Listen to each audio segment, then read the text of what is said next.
Hello everyone, welcome to teacher chemistry. हम इस बार बात कर रहे थे मोल कॉन्सेप्ट को लेकर। हम पढ़ रहे थे मोल कॉन्सेप्ट। तो मोल कॉन्सेप्ट का जो रिलेशन है ये इधर था। हमको पता है मोल कॉन्सेप्ट का एक रिलेशन था मास ऑफ सब्सटेंस के साथ, और एक रिलेशन था particle number of particle present in a substance उसके साथ।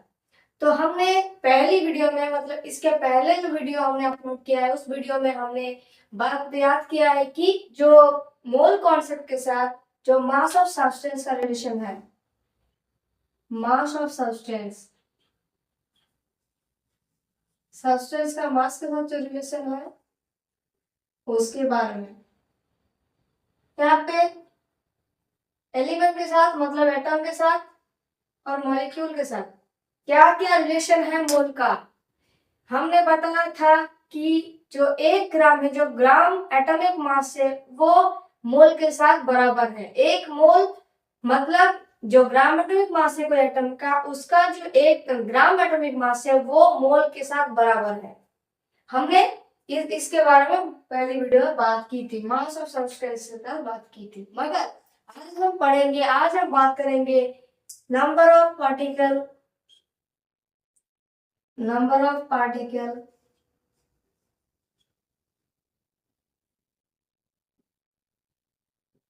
present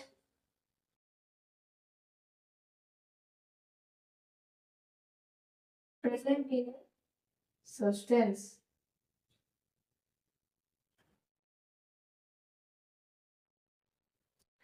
हमने 1 ग्राम हाइड्रोजन का जो 1 ग्राम है उसको हम कहते हैं 1 मोल। मगर आज हम कैलकुलेट करके देखेंगे कि जो 1 मोल है और 1 ग्राम हाइड्रोजन है उसमें कितना एटम्स है, कितना। हमने कहा था एक साथ एटम, पूरा एकदम एटम जोड़ेगा, एक साथ बहुत सारा एटम एक साथ गैदर्ड होगा, फिर हम 1 मोल एटम हमको मिलेगा। मगर तब हमने कैलकुलेट नहीं किया कितना एटम मिले, कितना एटम एक साथ होके 1 मोल बनाएगा। तो आज हम देखेंगे कि द नंबर ऑफ पार्टिकल में कितना पार्टिकल, कितना एटम मिलके 1 मोल, 1 मोल जो है एलिमेंट को या फिर कंपाउंड कितने बनाना है। कंपाउंड की बात जब आएगी, कंपाउंड को मॉलिक्यूल से बनाता है, कंपाउंड का बिल्डिंग ब्लॉक है मॉलिक्यूल। तो वहां पे हम देखेंगे मॉलिक्यूल के साथ, मॉलिक्यूल के पार्टिकल के साथ मोल कॉन्सेप्ट का क्या रिलेशन है, और हम देखेंगे एटम के पार्टिकल के साथ मोल कॉन्सेप्ट का क्या रिलेशन है। हम कैसे कैलकुलेट करते हैं कि 1 ग्राम और 1 मोल किसी सब्सटेंस में, 1 मोल किसी सब्सटेंस में, 1 ग्राम किसी एटम में, कितना एटम एक साथ मिलके 1 ग्राम और 1 मोल एटम बनाता है। ठीक है, चलिए तो स्टार्ट करते हैं आज का वीडियो। सबसे पहले हम देखेंगे कि number of particle present in a substance. ठीक है, तो हम पहले कुछ एलिमेंट्स लिखते हैं। देखिए पहले जो हम बात कर रहे थे, जब मास के साथ सब्सटेंस का मास का जब मोल कॉन्सेप्ट का जो रिलेशन देख रहे थे, तो हम पहले एलिमेंट को लिए थे। तो इस बार भी हम एलिमेंट से ही शुरू करते हैं। ठीक है, चलिए एलिमेंट, कुछ हम एलिमेंट ले। अब एलिमेंट का कोई पार्टिकल थोड़ी होता है, एलिमेंट का पार्टिकल होता है, नहीं होता है ना। तो एलिमेंट का पार्टिकल ना, तो एलिमेंट में क्या रहता है, एटम। एलिमेंट का बिल्डिंग ब्लॉक क्या है, एटम। तो एटम का पार्टिकल के साथ मोल कॉन्सेप्ट का क्या रिलेशन है वो आज हम देखेंगे। चलिए कुछ एलिमेंट लेते हैं, जैसे कि हाइड्रोजन हो गया, ऑक्सीजन, कार्बन, सोडियम, सोडियम ले लिया, और क्या लेंगे, hydrogen, oxygen, carbon, sodium, nitrogen ले लिया। ठीक है, नाइट्रोजन, फ्लोरीन, ऐसा कुछ भी ले सकते हैं एलिमेंट, मतलब कुछ भी। ठीक है, तो अब हम देखेंगे कि जो हाइड्रोजन एटम है, अब इसके अंदर कितना एटम, एक हाइड्रोजन, 1 ग्राम हाइड्रोजन एटम में कितना हाइड्रोजन है।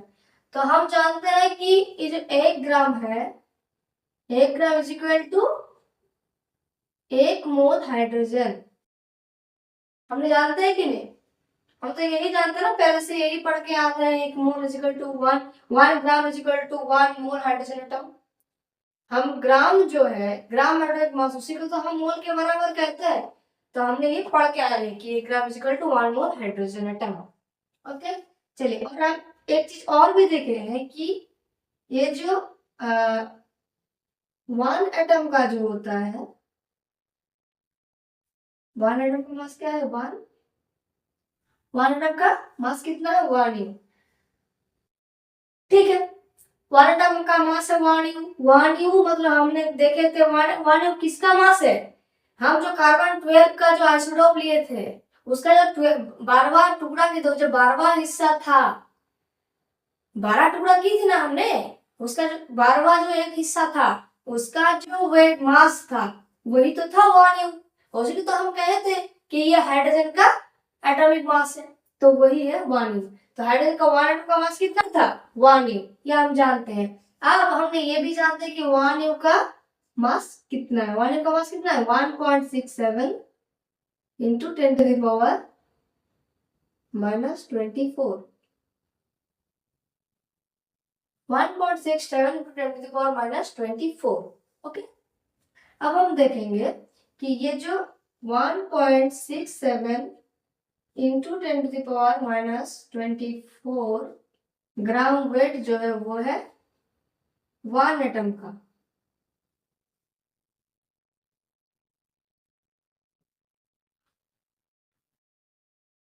तो हमें चाहिए क्या? 1 ग्राम एटम में कितना पार्टिकल है? मुझे तो यही चाहिए ना कि 1 ग्राम एटम में कितना पार्टिकल है। 1 ग्राम एटम में कितना पार्टिकल हम अगर निकाल लिया तो 1 ग्राम मतलब ही तो 1 मोल। 1 ग्राम एटम में कितना पार्टिकल है अगर हम निकाल दिया तो हमको पता चल जाएगा कि 1 मोल एटम में कितना पार्टिकल है। ओके, चलिए अब हम देखेंगे 1 ग्राम में कितना पार्टिकल है। मतलब क्या? 1 divided by 1.67 into 10 to the power -24। Okay, चलिए इसको हम कैलकुलेट करके देखते हैं। यहाँ पे अगर ये तो माइनस में है -24, इसको हम ऊपर लेके जाते हैं। देखिए अब इसको हम ये -24 इसको ऊपर लेके जा रहे हैं। ठीक है, चलिए 1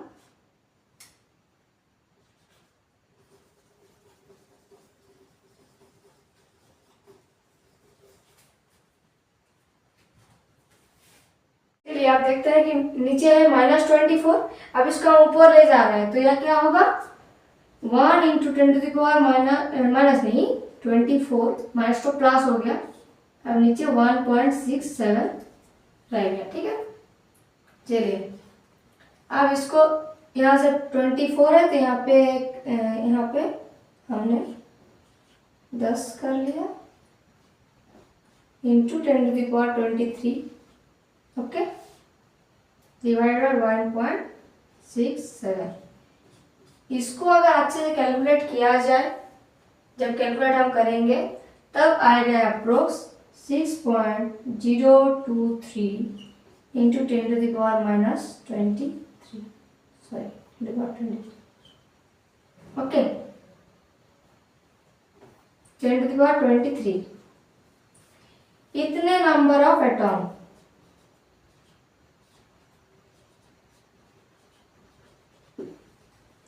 एक ग्राम हाइड्रोजन के जो एटम है मतलब 1 मोल हाइड्रोजन में 6.023 to 10 to the power -23 number of atom रहता है। इतना एटम एक साथ मिलके 1 ग्राम हाइड्रोजन एटम और 1 मोल हाइड्रोजन बनाता है। ओके, समझ में आया? तो हाइड्रोजन का जो 1 मोल हाइड्रोजन में हाइड्रोजन का पार्टिकल कितना है? 6.023 इंटू 10 टू द पावर -23 23। इतने नंबर ऑफ हाइड्रोजन एटम मिलके 1 मोल हाइड्रोजन एटम बनाया। अगर हम देखेंगे ऑक्सीजन, ठीक, ऑक्सीजन का भी हम देखेंगे। ऑक्सीजन में ये बात सही है, ऑक्सीजन के बारे में अगर हम देखेंगे तो ये ठीक है कि नहीं, सब कुछ देखेंगे। मगर आप लोग सोचिए कि ये जो नंबर है ये जाना पहचाना से लग रहा है या नहीं? लग रहा है तो ठीक है। ये नंबर है एवोगाड्रो नंबर। हम कहते हैं, हमारा एक साइंटिस्ट था एवोगाड्रो, उसने ये नंबर हमको प्रोवाइड किया था। इस नाम का एटम, इतना एटम जब एक साथ मिलता है, उन्होंने बताया कि तब 1 मोल होता है। इतना एटम एक साथ किसी सब्सटेंस का इतना एटम जब एक साथ गैदर होता है तो वो 1 मोल कहा जाता है। ठीक है, इसलिए हम छोटे से पढ़ के आ रहे थे ना, 1 mole is equal to 6.023 into 10⁻⁻23। और किसी भी किताब में ये 6.022 लिखा होगा, किसी भी किताब में 6.023 लिखा होगा। दोनों ही ठीक है, कोई गलती नहीं, कुछ दोनों ही ठीक ठाक है। मगर ये जो 6.023 इसको हम ज्यादा अप्रोप्रिएट समझते हैं, उसको हम उतना नहीं। 6.022 भी ठीक ही है, सब लिख सकते हैं, मगर कोई बात नहीं, दोनों ही ठीक है। चलिए, ये तो हो गया कि हाइड्रोजन के बारे में दिखा दिया। हाइड्रोजन का जो 6.023 into 10⁻⁻23 नंबर ऑफ एटम्स एक साथ गैदर्ड होंगे, तब हम कहेंगे कि ये 1 मोल ऑफ हाइड्रोजन एटम है। ओके, चलिए अब हम देखेंगे कि ये ठीक है कि नहीं। ये जो हम बता रहे हैं कि इतना ही एटम एक साथ गैदर होकर 1 मोल होगा। ठीक है, हम ऑक्सीजन को लेके एक बार देखते हैं। ठीक है, चलिए ऑक्सीजन को लेके देखिए, 1 gram is equal to 1 mole hydrogen. मगर हम जब ऑक्सीजन के बारे में बात करेंगे, ऑक्सीजन का 1 मोल इज इक्वल टू कितना? 1 मोल ऑक्सीजन मतलब 16 gram. 16 gram is equal to 1 mole oxygen. ठीक है, अब हम जब देखेंगे इसका जो एटॉमिक मास देखेंगे, इसका जो एटॉमिक मास है वो कितना है? 16U। 1 oxygen atom is equal to 16U, 1 atom. 16U। इसको आप कैसे लिख सकते हैं? देखिए, 16 इंटू 1U लिख सकते हैं। 16 into 1U is equal to 16U। Okay, चलिए अब अगर हम देखेंगे कि 1 एटम का जो है 16 इंटू 1U मतलब 1.67 इंटू 10⁻⁻24 ग्राम। ओके, अब वैसे ही देखेंगे कि 16 इंटू 1.67 इंटू 10⁻⁻24 ग्राम अगर एक एटम का है,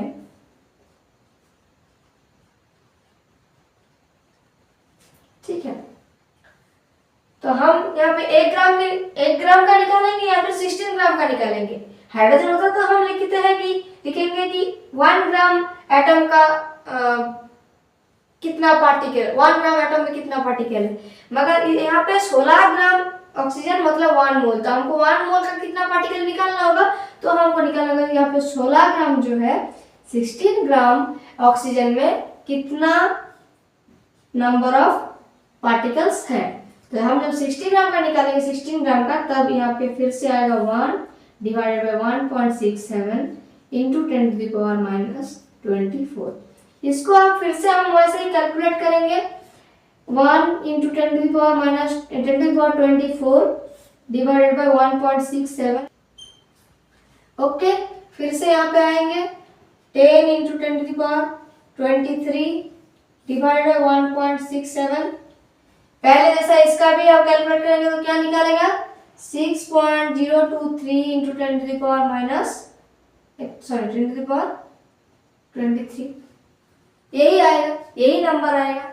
तो हम बता सकते हैं कि किसी भी एलिमेंट का अगर हम 1 मोल एटम निकालें, हम कैलकुलेट करें कि किसी भी एलिमेंट का 1 मोल एटम में कितना नंबर ऑफ उस एलिमेंट का एटम का पार्टिकल है, या फिर उस एलिमेंट का कितना एटम है 1 मोल एटम में, तो हर पर 6.023 इंटू 10⁻⁻23 नंबर ऑफ एटम रहेगा, तो ही हम उसको कहेंगे कि 1 मोल एटम है। 1 मोल मतलब 6.023 इंटू 10⁻⁻23 नंबर ऑफ एटम, चाहे वो हाइड्रोजन हो, चाहे ऑक्सीजन हो, कार्बन हो, नाइट्रोजन हो, कुछ भी हो, कुछ भी एटॉमिक मास हो उसका जब हम 1 मोल निकालेंगे तो उसका हर पल 6.023 × 10⁻23 नंबर ऑफ एटम एक साथ होगा, तो ही हम उसको 1 मोल कहेंगे, तो ही हम उसको कहेंगे कि ये 1 मोल एटम है। ओके, समझ में आ गया? चलिए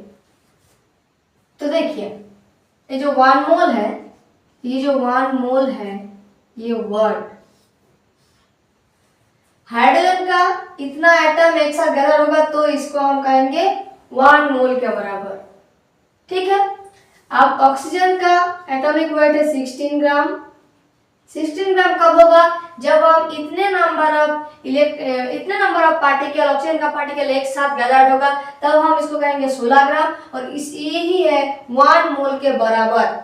ठीक है, कार्बन का जब इतना एटम एक साथ होगा, गैदर्ड होगा, तब ये होगा 1 मोल कार्बन एटम। सोडियम 6.023 × 10⁻23 अब इलेक्ट्रॉन एक साथ होगा, तब हम कहेंगे कि ये है 1 मोल सोडियम एटम। नाइट्रोजन का जब हम इतना एटम एक साथ कर लेंगे, तब हम कहेंगे हमारे पास है 1 मोल नाइट्रोजन एटम। फ्लोरीन का जब हम इतना एटम एक साथ कर लेंगे, इतना नंबर ऑफ एटम एक साथ कर लेंगे पार्टिकल, तो हम कहेंगे ये है हमारे पास 1 मोल फ्लोरीन। Okay, clear? चलिए अब हम देखेंगे कि हम तो एलिमेंट के साथ क्या क्या रिलेशन था, एलिमेंट के साथ क्या 1 मोल ग्राम एटॉमिक मास के साथ क्या रिलेशन था, हमने देख लिया है। ठीक है, अब हम देखेंगे कि इसके बाद जो आता है कंपाउंड। कंपाउंड का बिल्डिंग ब्लॉक क्या है? मॉलिक्यूल। ठीक है, मॉलिक्यूल का जो है 1 मोल के साथ कितना, मॉलिक्यूल का जो पार्टिकल्स है उसके साथ मोल कॉन्सेप्ट का क्या रिलेशन है, मोल का क्या रिलेशन है, वो अब हम देखेंगे। चलिए देखिए, हमने पहले दिन बताया कि ये एक ग्लास है, ग्लास में वाटर है, वाटर एक कंपाउंड है। एक ग्लास वाटर मतलब एक कंपाउंड, वहां पे बहुत सारा H2O का मॉलिक्यूल है, H2O का मॉलिक्यूल है बहुत सारा है, तो उनमें से हम एक H2O का मॉलिक्यूल बाहर लाया था हमने। अब वहां पे क्या देखा कि एक H2O का मॉलिक्यूल का स्ट्रक्चर कुछ ऐसा होता है। ठीक है, अब एक हाइड्रोजन का जो हम ग्राम एटॉमिक मास में नहीं, हम एटॉमिक मास में जब निकाला था, तब क्या निकाला गया था कि हाइड्रोजन क्या है 1 U, और हाइड्रोजन कितना है 2 हाइड्रोजन है, और ऑक्सीजन का है 16 U, कितना ऑक्सीजन है 1 है, मतलब ठीक है। अब ये जब हम कैलकुलेट किया तो आया था 18 U। 18 U किसमें आया था? ग्राम एटॉमिक मास था 18 U, मतलब हमको तो ये एटॉमिक मास से कोई लेना देना नहीं, हम तो ग्राम एटॉमिक मास से पहचानते हैं। तब हम क्या कहा था कि नहीं, एक ये जो ग्राम एटॉमिक मास में हम लिखेंगे तब उसका होगा 18 ग्राम। अब 18 ग्राम मतलब ये है 1 मॉलिक्यूल का मास, और 18 ग्राम मतलब 1 मोल मॉलिक्यूल का मास। तो हमने क्या कहा था कि वो है 1 मोल मॉलिक्यूल का मास। ओके, हम जब H2O का 18 ग्राम हम जब H2O लेंगे तब हम कहेंगे कि ये 1 मोल H2O का मॉलिक्यूल है। ठीक है, तो चलिए हम कुछ कंपाउंड ले लेते हैं। कंपाउंड किससे बनता है? बिल्डिंग ब्लॉक क्या है कंपाउंड का? मॉलिक्यूल है। चलिए कुछ कंपाउंड ले लेते हैं। कंपाउंड किससे बनता है? मॉलिक्यूल से। अब इस यहाँ पे हमको देखना है कि 1 मोल कंपाउंड में कितना पार्टिकल होता है, मॉलिक्यूल में एक मोल कंपाउंड में कितना नंबर ऑफ पार्टिकल होता है। चलिए H2O ले लिया, H2O ले लिया, NaOH ले लिया, NaOH, CaCO3, ओके, CaCO3, फिर H2SO4, then CO2, then NO2 ले लिया। ओके, तो इतना सारा हमने कंपाउंड ले लिया। कंपाउंड में हमने पहले दिन देखा था कि एटॉमिक मास मतलब किसमें? U में H2O कितना था? याद करो 18 U। NaOH कितना था भाई? 23 + 16 + 1 मतलब E 40U था कि नहीं, 40U था। ओके, CaCO3 जो है कैल्शियम 3 का था 100U, 100U कैलकुलेट करके देख लेना कितना, कैल्शियम कितना है 40, कार्बन का 12, ऑक्सीजन का atomic mass 60 into 3। Okay, H2SO4 कितना 98U। Okay, CO2 12 plus 16 into 2 44U। Then NO2 14 plus 16 into 2, यहाँ पे कितना 46, 46U। ओके, अब इसको हमने क्या किया था, ग्राम एटॉमिक मास में कन्वर्ट किया था। मतलब क्या, U जो है U को हम G में कन्वर्ट किया था, 18 ग्राम, 14 ग्राम, 100 ग्राम, ओके, 98 ग्राम, 44 ग्राम, 46 ग्राम। देखिए अब हम देखेंगे कि ये जो H2O का जो 18U या फिर 18 ग्राम है वेट, तो ये जो 18 ग्राम ऑफ H2O है इनमें मतलब 18 ग्राम मतलब 1 मोल H2O, तो 1 मोल H2O में कितने नंबर ऑफ एटम्स हैं हम जानते हैं। तो ये जो ग्राम में जब हम कन्वर्ट करते हैं तो हम 1 मोल कहते हैं। ये जो है इसको हम क्या कहते हैं, मोलर मास कहते हैं, molar mass, molar mass. Gram atomic mass को हम कहते हैं मोलर मास, मतलब 1 मोल कंपाउंड में ये जो ग्राम एटॉमिक मास है वो 1 मोल के बराबर होता है। ओके, 40 ग्राम मतलब 1 मोल NaOH, 100 ग्राम मतलब 1 मोल CaCO3, 98 ग्राम मतलब 1 मोल H2SO4, 44 ग्राम CO2 मतलब 1 मोल CO2, 46 ग्राम NO2 मतलब 1 मोल NO2। ओके, यहाँ तक समझ में आएगा, अच्छे समझ में आएगा, मुझे पता है।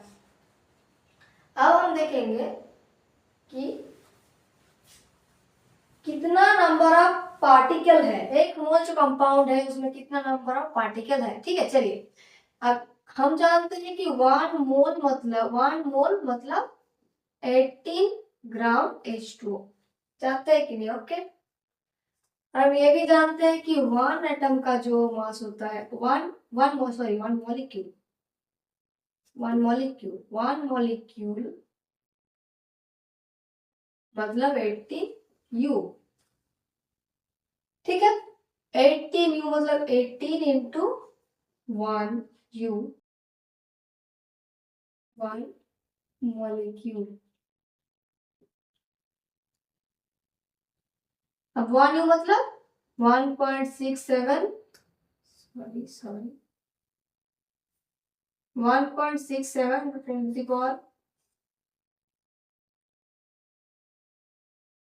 10⁻²⁴। ओके, फिर से देखते हैं 1 into 18 into 1.67 into 10⁻²⁴ कितना ग्राम मास है, कितना 1 मॉलिक्यूल का। मगर मुझे क्या चाहिए, 1 मोल कंपाउंड का कितना नंबर ऑफ एटम है। ओके, तो हम 1 मोल H2O का कंपाउंड मतलब क्या, 1 मोल H2O कंपाउंड मतलब 18 ग्राम, 18 ग्राम में कितना नंबर ऑफ पार्टिकल है। 18 ग्राम मतलब 1 डिवाइडेड बाय 1.67 × 10⁻²⁴। फिर से वही बात, 1 into 10⁻²⁴ divided by 1.67 into 1.67, okay. फिर 10 into 10⁻23 divided by 1.67, फिर इसको हम अच्छे से अगर कैलकुलेट करें तो वही निकल के आएगा 6.023 into 10⁻23। इतने number of atom.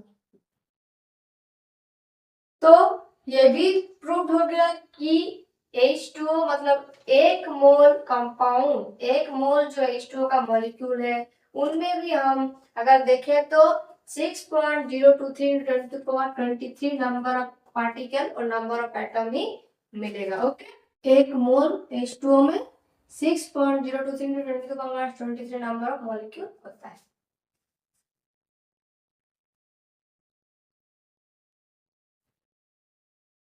Sorry, atom नहीं, मॉलिक्यूल की बात कर रहे हैं हम।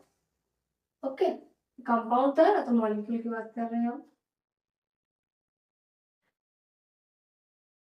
ये जो H2O है इनमें एक मोल H2O में 6.023 × 10⁻23 नंबर ऑफ मॉलिक्यूल रहेगा। अगर हम NaOH का 6.023 × 10⁻23 नंबर ऑफ मॉलिक्यूल ले लिया तो हम कहेंगे कि ये 1 मोल NaOH है।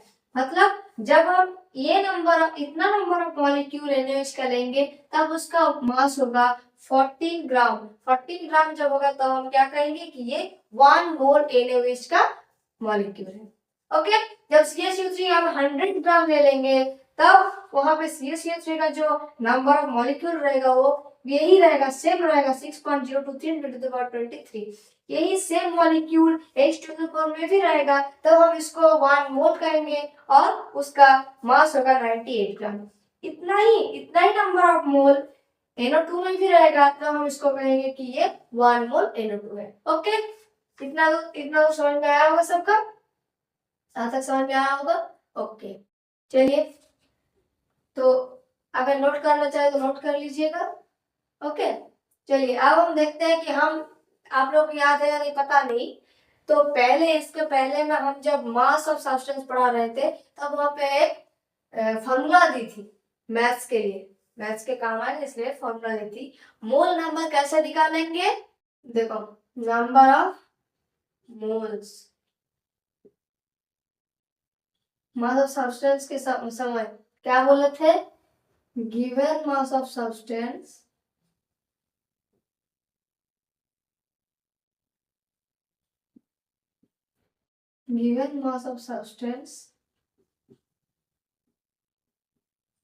divided by molar mass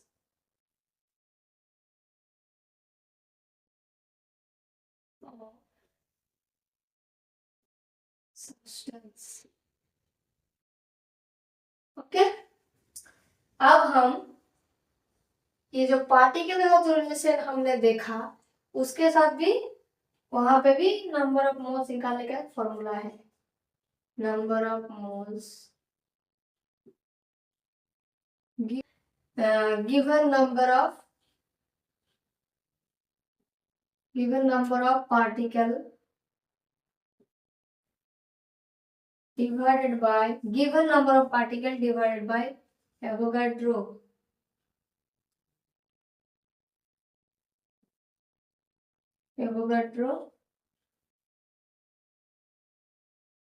number, इसको हम ऐसे भी डिनोट करते हैं। Okay, number of Avogadro, Na।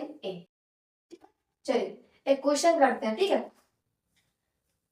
एक CaCO3 का मॉलिक्यूल है, CaCO3 का मॉलिक्यूल है, इसका वेट है 3.011 into 10⁻23। ओके, ये है एक CaCO3 का मॉलिक्यूल। अब हमको दिखाना है कितना मोल है, मोल यहाँ पे हमको निकालने के लिए बोला, कैलकुलेट करने के बोला, यहाँ मोल कितना मोल है CaCO3 में, कितना मोल CaCO3 है। ओके, तो हम तो जानते हैं यही जो है फॉर्मूला से निकलेगा। मोल गिवन नंबर ऑफ पार्टिकल दिया हुआ है 3.011 into 10⁻23 और एवोगाड्रो नंबर कितना है, याद है सबको, 6.023 into 10⁻23। ओके, ये तो कट गया।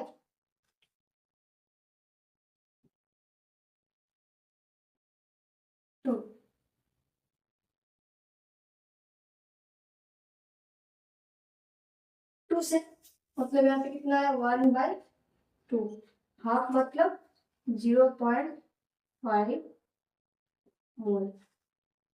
CaC0.011 into 10 to the power 23 gram CaCO3 में 0.5 मोल CaCO3 का मॉलिक्यूल है। ओके, इससे इतना ज्यादा क्वेश्चंस नहीं बनता है एग्जाम में। वो जो मास ऑफ सब्सटेंस है उससे ज्यादा क्वेश्चंस बनता है, और वही ज्यादा इम्पोर्टेंट है, इम्पोर्टेंट भी है वही, उससे अच्छा क्वेश्चन आती है। यहाँ से उतना अच्छा क्वेश्चन नहीं बन सकता, फिर भी ये ऐसा ही क्वेश्चन, यहाँ से क्वेश्चन आएगा तो ऐसा ही आएगा। तो आज का वीडियो यही था, ठीक है। अब पहला वीडियो में हमने क्या देखा, मोल के बारे में पढ़ा, मोल का जो बेसिक चीजें है वो हमने सीखी। दूसरा, उसके बाद हमने देखा कि ये जो ब्रिज है, मोल एक ब्रिज है। ओके, हमने बोला था मोल एक ब्रिज है जो मास ऑफ सब्सटेंस मतलब दो पैरामीटर्स को एक साथ जोड़ने का काम करती है। एक है मास ऑफ सब्सटेंस, दूसरा है the number of particle present in the substance. और मोल कॉन्सेप्ट के साथ मास ऑफ सब्सटेंस का भी कुछ रिलेशन है, और द नंबर ऑफ पार्टिकल जो सब्सटेंस में प्रेजेंट है उसके साथ भी कुछ रिलेशन है। तो देन हमने देखा कि मास ऑफ सब्सटेंस के साथ मोल कॉन्सेप्ट का क्या रिलेशन है। तब हमने देखा, जो बारीक से पूरा समझा क्या है क्या नहीं सब कुछ।